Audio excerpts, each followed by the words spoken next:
Bem, pessoal, vamos de BTC no fim de tarde dessa sexta-feira, 5 de janeiro de 2024. Agora na Espanha, 21 horas e 47 minutos, no Brasil, 17h47 da tarde. Gente, eu tô no gráfico duplo da BTC na direita e o gráfico do DXY na esquerda, que mede a força do dólar norte-americano contra uma cesta de divisas.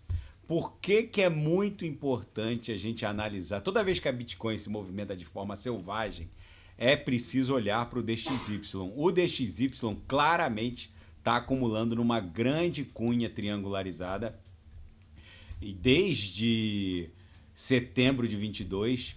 E agora o DXY, depois de ter estressado novamente a base dessa cunha triangularizada, ele ganhou musculatura. Vai travar aqui no patamar da MM200, mas vai ainda ganhar uma certa musculatura até mais ou menos 103, 104. Agora está 102,07. O DXY mede a força do dólar norte-americano contra uma cesta de divisas, contra euros, ienes japoneses, francos suíços, libras esterlinas. O real não está nessa cesta, mas enfim, é um indicador muito poderoso e a BTC ela guarda uma relação movimentacional de inversão com o DXY. Vocês vejam que do dia 15 de outubro até o dia 29, 30 de dezembro do ano passado, o DXY caiu e a BTC do dia 15 de outubro até basicamente 31 de dezembro do ano passado só subiu, ou seja, enquanto o DXY caía, a BTC subia.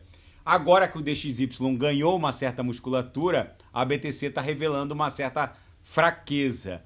Mas o DXY não tem muito para onde ir. Ele vai dar uma travadinha aqui em 103, que é onde está a MM200, que está fazendo às vezes do centro gravitacional dessa acumulação toda.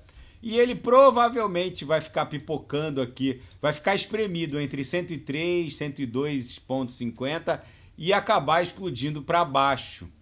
Por que isso vai acontecer? Primeiro, porque o Banco Central norte-americano já sinalizou que a taxa de juros não vai aumentar mais. Ou seja, é muito provável que agora a grande discussão do Fed seja o início desse movimento de queda. Mas o DXY, ele provavelmente já chegou no seu ápice aqui nesse topo dessa cunha triangularizada, que foi lá em setembro, outubro de 22. Agora o DXY deve começar o seu tombo e a BTC vai startar uma pernada impulsiva mais contundente nos time frames maiores, né? Tanto no semanal quanto no mensal. Tem muito cavaleiro do apocalipse muito empolgado com essa quedinha da BTC, mas na verdade a BTC só estava reagindo a esse ganho de musculatura do DXY, que também é fogo de palha. É uma reação de retorno à base da nuvem aqui para estressar a extensão dessa aresta superior para depois voltar a cair. E nesse movimento a BTC vai acabar promovendo a explosão ascendente dessa subfigura triangularizada que está se desdobrando, se desenhando após essa grande figura triangularizada. Então, na verdade, é um movimento de continuidade da acumulação anterior.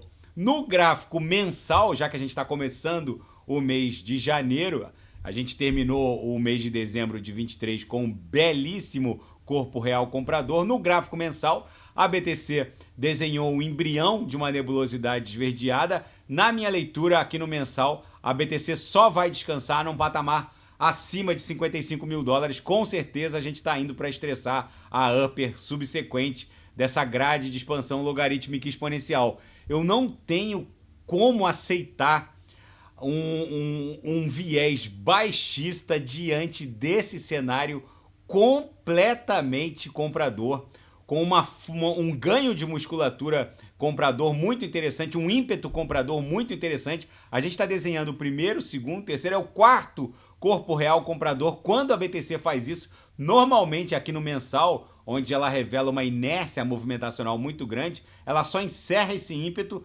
desenhando um belo Morobuzu, e são os Morobuzus que vão levar a BTC para estressar as uppers dessa grade, provavelmente acima de 100 mil dólares. No Renko, que é um gráfico atemporal, a gente bateu nessa faixa resistencial que estava na memória do mercado, a gente está pipocando, o RSI estocástico está pronto para explodir em direção a 53, 54, talvez até 55 mil dólares. Então tem muito cavaleiro do apocalipse vendendo uma cantilena de queda que não vai acontecer. Gente desembarcando de Solana a 97 porque se desesperou, porque ouviu dizer que a Sol vai voltar para 62, depois vai voltar para 32, e é mais fácil o sujeito comprar Solana a 180 do que a Sol voltar retornar para um patamar de 62 dólares. Na Seara Fática, rumores a mil entram em ação em torno de uma aprovação quase certa dos ETFs de BTC no mercado spot. Um tweet do chefe jurídico da Grayscale deu conta hoje de que eles estão preenchendo novamente alguns formulários a pedido da SEC e que, sim, o ETF de BTC no mercado spot da Grayscale, pelo menos, vai iniciar vai ter a sua negociação iniciada ainda no mês de janeiro de 24, ou seja, em alguns dias. E hackers norte-coreanos acabaram drenando 600 milhões em criptografia durante o ano de 2023. Enfim, o grupo Lazarus, financiado por Pyongyang, tem se sofisticado. Eles hackearam o Atomic Wallet. Foi um hackeamento brutal, porque quem atualizou aquele app acabou tendo os seus ativos criptográficos drenados. Por isso que eu exorto aos senhores para que nunca atualizem de cara nenhum app de autocustódia criptográfica. Deixem outros usuários atualizarem. Se nada, se as coisas transcorrerem sem intercorrências, sem percalços, aí vocês vão lá e atualizem, porque no mundo cripto não há segunda chance. No caso do hackeamento do Atomic Wallet, que foi responsável por boa parte desses 600 milhões de dólares drenados em 2023, eu havia antecipado aqui no canal que eu fazia uso do Atomic Wallet, mas sempre que eu abria o app e havia ali a disponibilidade de uma nova versão, eu deixava os outros usuários atualizarem. Eu clicava em recordar-me-lo mais tarde, porque eu estou aqui na Espanha, a linguagem do meu app é em espanhol, e eu sempre pedia para me recordar mais tarde, e depois de 15, 20 dias sem nenhuma intercorrência, eu ia lá e atualizava. Mas quando eu vi que a última atualização acabou promovendo a drenagem dos ativos dos usuários, eu obviamente tirei os meus recursos dali e não usei mais o Atomic Wallet, que até hoje mantém um código fechado, não é um app de código aberto, ou seja, não pode passar pelo escrutínio da comunidade. Ou seja, no mundo cripto não há segunda chance, eu não deixava grandes quantidades de ativos criptográficos no meu Atomic, mas por aí vocês percebam a gravidade do problema, porque não há segunda chance. Os hackers norte-coreanos invadiram o servidor, provavelmente da Amazon Web Services. Eles conseguiram invadir o servidor e colocar uma nova versão do app corrompida que acabou promovendo a drenagem dos recursos. Provavelmente foi algum problema de custódia de senha ou de acesso a Amazon Web Services com algum e-mail comprometido, não importa qual tenha sido a falha da hospedagem desse app nas nuvens, numa cloud, mas não importa a maneira como os hackers usaram. O fato é que se vocês fazem uso de apps para autocustódia, nunca atualizem de cara o seu app, porque no mundo cripto não há segunda chance. E analistas estão prevendo uma valorização de 50 vezes para a Solana desde o fundo do inverno cripto, em que ela bateu ali, chegou a ficar a menos de 8 dólares, mas vamos colocar 8 dólares, 50 vezes 8 dá 400 dólares. Na minha humilde leitura, eu já fiz várias análises aqui no canal, posso fazer de novo. O meu target para Solana nessa corrida de touros, pós-halving da BTC, que vai rolar entre abril e maio de 24, é 1.000 dólares. Na minha leitura, a Sol bate 1.000 dólares. Se o market cap das altcoins, que nesse momento está lá tentando transpassar 800 bi, se o market cap das altcoins avançar para cima de 3 trilhões de dólares, facilmente a Sol, aqui o market cap das altcoins, nesse momento está tentando transpassar aqui o patamar de 800 bi. A última máxima de todos os tempos para o market cap das altcoins foi 1,7 tri. É muito provável que o market cap das altcoins avance para cima da Upper, da salva de VWAPs, e bata lá num patamar entre 3 e 5 trilhões. Mas na minha leitura, se o market cap das altcoins avançar para cima de 3 trilhões, a Sol facilmente vai bater $1.000. Isso deve acontecer. Aí o market cap das altcoins vai buscar 3 trilhões, talvez 4, pode até agulhar para 5 trilhões. E como aconteceu durante esse inverno cripto, ó, vocês vejam que a salva de VWAPs segurou aqui a acumulação triangularizada do longo inverno cripto. Só que agora, no próximo inverno cripto, depois do market cap das altcoins bater lá em 3, 4, talvez 5 trilhões, a salva de VWAPs, ó, vai subir para cá, ó. Então, entre 1,5 e 1,8 tri vai ser a acumulação do inverno cripto subsequente. Mas isso fica para uma análise a posteriori. Então, provavelmente a Sol vai bater $1.000 e aí ela vai corrigir para um patamar ali próximo de $200. Quando o market cap retornar para a nova salva, para a nova âncora da nova salva de VWAPs que vai se desdobrar no inverno cripto, que nem começou, no inverno cripto que vai suceder o próximo all-time high, enfim. Mas isso fica para uma análise lá na frente. Eu já fiz essa análise aqui no canal, eu gosto de fazer esses exercícios de possibilidade. Depois eu faço uma nova análise mais com um desenho gráfico aqui mais acurado, para a gente também ter noção do nosso ponto de desembarque, que é tão importante quanto o ponto de embarque. Enfim, e na seara geopolítica e finanças internacionais, o IPO da SpaceX está confirmado para 2025 ou 2026. Gente, quem me acompanha aqui no canal sabe que eu não gosto muito de mercado financeiro tradicional. Mas esse Initial Public Offering da SpaceX, eu confesso que eu vou entrar. A empresa foi avaliada em 175 bi, mas vocês vão me desculpar.